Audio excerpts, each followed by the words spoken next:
ayol kishi o'ziga qarasa, oynaga qaraganda o'ziga yoqsa, nastroyeniyasi zo'r bo'ladi. Nastroyeniyasi zo'r bo'lsa, eriga ham yaxshi muomala qila oladi, yaxshi emotsiya ulashadi, bolalariga ham, yon atrofga ham. O'zi uchun ayol kishi ovqat qilish kerak. Faqat o'zi uchun. Men, конечно, mana 3 ta qizim bor. Xohlardim shu har bitta ayol, ona qizlariga yo'l qo'yib berishini, ovqat qilishiga.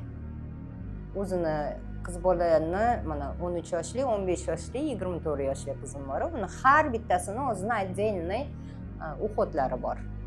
Yoshiga mos, problemasiga mos ovqati bor. Shunga yo'l qo'yib berishini xohlardim. Chunki qizlarni hozirgi paytda bilmayman nimaga ko'p depressivniy состояниеga kirib qolishadi. Shunaqa bo'lmasligi uchun onalar внимательный bo'lishi kerak.